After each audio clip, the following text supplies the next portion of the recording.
ಆಜಿ ಮಸಾಲ. ಎಂತ ಅಡಿಗೆಯ ರುಚಿಯಾಗೋ ರಹಸ್ಯವು 20 ರೂಪಾಯಿ. ಮೋದಿ ಸರ್ಕಾರಕ್ಕೆ ಮತ್ತೊಂದು ಸಂಕಷ್ಟ ಎದುರಾಗುವ ಎಲ್ಲಾ ಲಕ್ಷಣಗಳು ಕಾಣಿಸ್ತಾ ಇದೆ. ಸಿಜೆಪಿ ಕೇಂದ್ರ ಸರ್ಕಾರದ ವಿರುದ್ಧ ಮತ್ತೊಮ್ಮೆ ರಸ್ತೆಗಿಳಿಯೋದಕ್ಕೆ ಸಜ್ಜಾಗಿದೆ. ಪ್ರತಿಭಟನಾಕಾರರ ಮೇಲೆ ದಾಖಲಾಗಿರುವಂತಹ ಎಲ್ಲಾ ಕೇಸ್ಗಳನ್ನ ಕೂಡಲೇ ವಾಪಸ್ ಪಡೆದುಕೊಳ್ಳಬೇಕು ಅಂತ ಸಿಜೆಪಿ ಕೇಂದ್ರ ಸರ್ಕಾರಕ್ಕೆ ಕಠಿಣ ಎಚ್ಚರಿಕೆಯನ್ನ ಕೊಟ್ಟಿದೆ. ಒಂದು ವೇಳೆ ಕೇಸ್ಗಳನ್ನ ವಾಪಸ್ ಪಡೆದಿದ್ರೆ ದೆಹಲಿಯ ಜಂತರ್ ಮಂತರ್ನಲ್ಲಿ ನಾಳೆಯಿಂದಲೇ ಉಗ್ರ ಪ್ರತಿಭಟನೆ ನಡೆಸುವುದಾಗಿ ಎಚ್ಚರಿಕೆಯ ಸಂದೇಶವನ್ನ ರವಾನೆ ಮಾಡಿದೆ. ಕಾಕ್ರೋಚ್ ಪಾರ್ಟಿಯ ಈ ಎಚ್ಚರಿಕೆಗೆ ಮೋದಿ ಸರ್ಕಾರ ಮಣಿಯುತ್ತಾ ಅಥವಾ ಮತ್ತೊಮ್ಮೆ ಪ್ರತಿಭಟನೆಯ ಬಿಸಿ ಎದುರಿಸುತ್ತಾ ಅನ್ನೋದು ಈಗ ರಾಜಕೀಯ ವಲಯದಲ್ಲಿ ತೀವ್ರ ಕುತೂಹಲ ಮೂಡಿಸ್ತಾ ಇದೆ.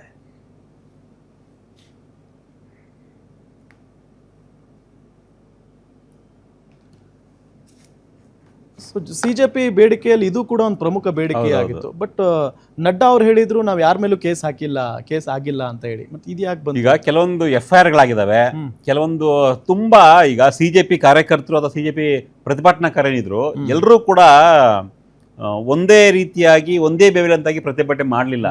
ಕೆಲವರು ತುಂಬಾ ಅನಾವಶ್ಯಕವಾಗಿ ವರ್ತನೆಗಳನ್ನ ಮಾಡಿದ್ರು. ಪೊಲೀಸರ ಮೇಲೆ ದಾಳಿ ಆಯ್ತು. ಪ್ರಧಾನಿಯನ್ನ ಒಂದು ರೀತಿ ಹೀಯಾಳಿಸುವಂತಹ ಅವಮಾನ ಮಾಡುವಂತಹ ಪ್ರತಿಭಟನೆಗಳು ಮಾತುಗಳು ಎಲ್ಲವೂ ಕೂಡ ಬಂದು ಹೀಗಾಗಿ ಕೆಲವೊಬ್ಬರ ಮೇಲೆ ಕೆಲವೊಂದಿಷ್ಟು ಬರೀ ದೆಹಲಿ ಅಲ್ಲ ಬೇರೆ ಬೇರೆ ರಾಜ್ಯಗಳಲ್ಲೂ ಕೂಡ ಕೇಸುಗಳು ನಮೂದಾಗಿದೆ, FIR ಆಗಿದೆ. ಸೊ ಹೀಗಾಗಿ ಆ ಕೇಸ್ಗಳನ್ನ ಕೈ ಬಿಡಬೇಕು ಅನ್ನೋದು ಅವರ ಬೇಡಿಕೆ, ಎರಡನೇ ಬೇಡಿಕೆ ಆಗಿತ್ತು ಅದು. ಸೊ ಬೇಡಿಕೆಗಳನ್ನ ಒಪ್ಕೊಂತೀವಿ ಅಂತ ನಡ್ಡಾ ಅವರು ಹೇಳಿದ್ರು, ಓಪನ್ ಪ್ರೆಸ್ ಮೀಟ್ ನೆಲ್ಲ ಹೇಳಿದ್ರು. ಆದ್ರೆ ಇವತ್ತು ಸಿಜೆಪಿ ವಕ್ತಾರರು ಸುದ್ದಿಗೋಷ್ಠಿಯನ್ನ ಮಾಡಿದ್ರು, ಸಂಜೆ 5 ಗಂಟೆ ಸುಮಾರಿಗೆ ಸುದ್ದಿಗೋಷ್ಠಿಯನ್ನ ಮಾಡಿ ಈ ರೀತಿಯ ಒಂದು ಮಾತನ್ನ ಹೇಳಿದ್ದಾರೆ. ಇನ್ನೂ ಕೂಡ ಕೇಂದ್ರ ಸರ್ಕಾರ ಕೊಟ್ಟ ಮಾತನ್ನು ನಡ್ಕೊಂಡಿಲ್ಲ. ಸೊ 24 ಗಂಟೆ ನಾವು ಟೈಮ್ ಲೈನ್ ಕೊಡ್ತೀವಿ, ಡೆಡ್ ಲೈನ್ ಕೊಡ್ತೀವಿ. ನಾಳೆ ಒಳಗಡೆ ಅಂದ್ರೆ ನಾಳೆ ಒಂದು ಮೋಸ್ಟ್ಲಿ 4 ಗಂಟೆಗೋ 5 ಗಂಟೆಗೋ ಒಂದು ಡೆಡ್ ಲೈನ್ ಕೊಟ್ಟಿದ್ದಾರೆ, 24 ಅವರ್ಸ್ ಕೊಟ್ಟಿದ್ದಾರೆ. ನಾಳೆ ಒಳಗಡೆ ನಮ್ಮ ಮೇಲೆ ಇರ್ತಕ್ಕಂಥ ಕೇಸನ್ನ ನೀವು ವಾಪಸ್ ತಗೊಬೇಕು. ಪ್ರತಿಭಟನಾಕಾರರು ಯಾರೆಲ್ಲ ಭಾಗಿಯಾಗಿದ್ರು ಎಲ್ಲರ ವಿರುದ್ಧ ದಾಖಲಾಗಿರ್ತಕ್ಕಂಥ ಕೇಸನ್ನ, ದೂರನ್ನ, FIR ಅನ್ನ ವಾಪಸ್ ತೆಗೆದುಕೊಳ್ಬೇಕು. ಇಲ್ಲ ಅಂದ್ರೆ ಜಂತರ್ ಮಂತರ್ನಲ್ಲಿ 2.0 ಅಂತ ಕರೆದಿದ್ದಾರೆ. 2.0 ಪ್ರತಿಭಟನೆಗೆ ಸಾಕ್ಷಿ ಆಗ್ಬೇಕಾಗುತ್ತೆ ಅಂತ. ಬಹುಶಃ ಮೋದಿ ಸರ್ಕಾರ ಈಗ ಧರ್ಮೇಂದ್ರ ಪ್ರಧಾನ್ ರಾಜೀನಾಮೆಯನ್ನ ಪಡ್ಕೊಳ್ತು, ಜೊತೆಗೆ ಮೃತಪಟ್ಟಂತ 21 ವಿದ್ಯಾರ್ಥಿಗಳೇನಿದ್ರು ಅವ್ರಿಗೂ ಪರಿಹಾರವನ್ನ ಕೊಡ್ತೀವಿ ಅಂತ ಓಪನ್ ಸ್ಟೇಟ್ಮೆಂಟ್ ಆಗಿ ಹೇಳಿದೆ ಸರ್ಕಾರ. ಸೊ ಇದನ್ನು ಕೂಡ ಒಪ್ಕೊಂಡಿದೆ. ಬಹುಶಃ ನಾಳೆ ಒಳಗಡೆ ಕೆಲವೊಂದಿಷ್ಟು ಎಲ್ಲ ಅಲ್ಲದೆ ಇದ್ರು ಕೂಡ ಕೆಲವೊಂದಿಷ್ಟು ಅಮಾಯಕರ ಮೇಲೆ ಕೂಡ ಕೇಸ್ ಆಗಿರುತ್ತೆ. ಸಹಜವಾಗಿನೇ ದೊಡ್ಡ ಮಟ್ಟದ ಪ್ರತಿಭಟನೆ ಆದಾಗ ಆ ಒಂದು ಪ್ರಕ್ರಿಯೆ ಆಗಿರುತ್ತೆ. ಅವ್ರ ಮೇಲೆ ವಾಪಸ್ ತೆಗೆದುಕೊಳ್ಬಹುದು. ಬಟ್ 100% ವಾಪಸ್ ತೆಗೆದುಕೊಳ್ತಾರ ಸ್ವಲ್ಪ ಡೌಟ್ ಇದ್ದಂತೆ ಕಾಣಿಸ್ತಾ ಇದೆ.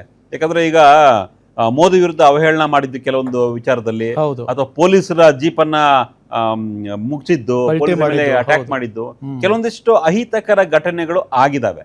ಸೊ ಅದನ್ನ ಮಾಡಿದ್ದಾರೋ ವಿದ್ಯಾರ್ಥಿಗಳು ಮಾಡಿದ್ರು ಅಂತಲ್ಲ, ಕೆಲವೊಂದಿಷ್ಟು ಗೂಂಡಾಗಳು ಕೂಡ ಈ ಒಂದು ಪ್ರತಿಭಟನೆ ಸೇರ್ಕೊಂಡಿದ್ರು ಅಂತ ಸ್ವತಃ ಅಭಿಜಿತ್ ದೀಪ್ಕೆನೆ ಹೇಳಿದ್ರು.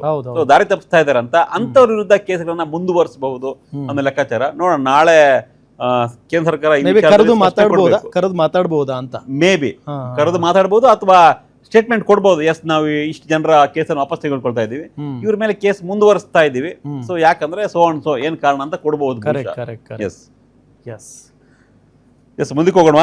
ಒಂದು ಬ್ರೇಕ್. ಕರ್ನಾಟಕದಲ್ಲಿ ಬ್ರೇಕ್ ನಮ್ಗೆ ಯಾವ್ದಂತ ಹೇಳ್ಬೇಡ. ಕರ್ನಾಟಕದಲ್ಲಿ ಈಗ ಇಡೀ ದೇಶದಲ್ಲಿ ದೊಡ್ಡ ಮಟ್ಟದ ಚರ್ಚೆ ಆಯ್ತು ಸಿಜೆಪಿ ನೀಟ್.